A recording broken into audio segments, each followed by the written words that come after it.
How do you explain the wishy-washiness on the part of the people that want to, create multiculturalism and arrive at integration with our policies in regard to ending apartheid in South Africa, and at the same time subsidizing the segregation in Israel? How apartheid in Israel? It's actually considered apartheid. South African Jews who've emigrated from South Africa describe it as apartheid. Bishop Tutu describes it as apartheid. The policies, many of the laws are very similar. What's the difference is this. First of all, there is no South African lobby.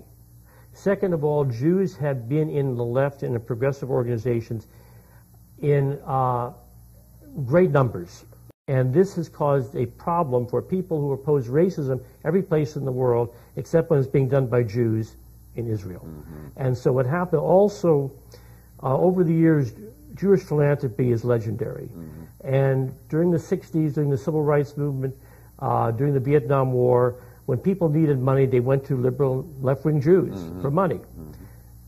Those same liberal left-wing Jews are open to almost everything except criticism of Israel. Mm-hmm. And so if you want to get funding on the left, you run into this problem. And so what's happened, I believe, is that people on the left are really afraid to take this on. But let's face it, even the street theatrical leftists, the Abby Hoffman crowd and the rest, they never said a word about Zionism and Israeli problems. Remember the 67 war, the 73 war? The 60s passed Israel by, even on the street. They weren't looking for funds. I think the intellectual corruption is just staggering when I look back and see the deafening silence for the past decade, for several decades. There are certain aspects you have to look at. First of all, there's a long history of anti-Arab racism, pervasive in this country among Jews and non-Jews. The second thing is the Holocaust was very traumatic for Jews who were not participant in it. And what the Zionist organizations have done is use the Holocaust and the fact that American Jews have survived very well to target Jews and make them feel guilty constantly and remind them about the Holocaust and make American Jews as much as possible believe another Holocaust is possible. Well, how about no? They're making the Jews feel insecure, and they're making Gentiles like moi feel guilty. Yes. And that's had a chilling effect, in my opinion, on the intellectual climate in this country. Let's just move on to AIPAC. Now, this is a subject that's come up in a lot of your articles I've read.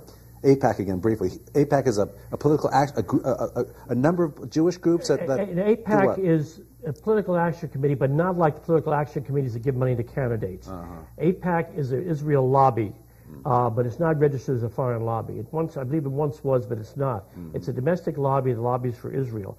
It is one and a very important organization that lobbies Congress.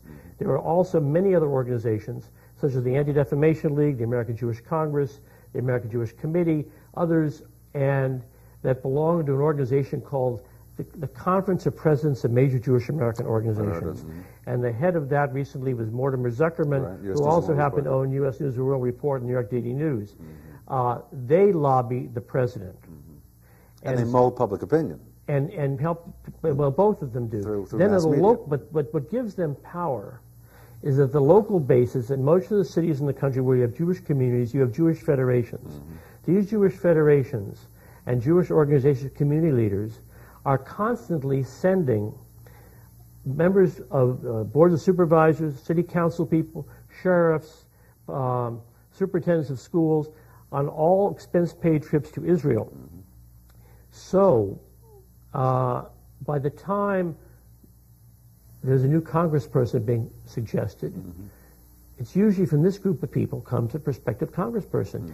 And they will already have been to Israel. They will have made a personal friendship with someone very important in the Jewish community.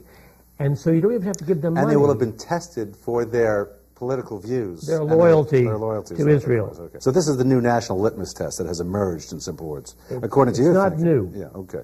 Now, I want you to tell me, you also said tip of the iceberg. You said that AIPAC was the tip of the iceberg because of these other formulas. Without the grassroots organizations, without the ability, for example, of the Jewish organizations and the organized Jewish community, which is the lobby, to get a picket line around the New LA Times, for example, when Conrad would put a cartoon that they would consider anti-Semitic, they can get a picket line. They could go to the San Francisco Chronicle and accuse it. This is a delegation of the Jewish Community Relations Council. and you have some of the big real estate owners in San Francisco going to this meeting, and they accuse the Chronicle of being anti-Israel. San Francisco Chronicle? Yes. Yes. Chronicle, anti-Israel, it's ridiculous. Yeah. But what happens is They overcompensate. they overcompensate, so just about that time, you have a group of international solidarity members from the Bay Area. These are people who've gone over to Palestine, occupied Palestine, put their bodies in between the Israeli soldiers and Palestinians. They came back. I was at a press conference. The Chronicle reporter interviewed them for 2 hours. Not a line in the paper. And these were local people, local human interest. Right. And so what happened is they bend over backward. Yeah. It's because they're so well organized and they're unified in purpose. So we have the legendary Israeli lobby. The organized Jewish community, one of their main goals, and they've succeeded, is controlling the black political agenda. So no black politician can go anywhere in American politics without genuflecting to the Israel lobby. And at one time, there was a congressional delegation, a congressional black caucus, with a number of members who were critical of Israel. There's only one left now, and that's John Conyers in Michigan, and he's taken in his sails. So he doesn't speak out like he used to speak out. Now we have a Congressman, Jim Moran, in Washington, who's white. Right, and by the way, I want to quote him real fast. If it were not for the strong support of the Jewish community, this war, this is the Iraq war he's talking about, would not be going forward. You know, he said that a couple of months ago, right before the war, and I think his political career has been in free fall ever since. Can you fill in the blanks on that? I fill in the blanks. First of all, he had previously gone to Palestine and seen Israeli soldiers beating up Palestinians. So he had already established his identification within the Israeli lobby as someone to be targeted. But the reality about the Iraq war, both the first Iraq war and the second Iraq war, using documents, using quotes from the American Jewish press, you can say there's a lot of circumstantial evidence to say the Zionist lobby pushed us into both of these wars. Matter of fact, in the first Gulf War, it was a very close vote. And the Washington Jewish Week, the Jewish journal for Washington, reported that the AIPAC, in order to make it appear this was not a war for Israel, was getting senators who were not Jewish and not in Jewish areas to vote for the war and have some others who were Jewish to vote against the war, but to make sure the vote turned out Right. pro-war. Yeah, they didn't want to have Israel's fingerprints on these documents. And again,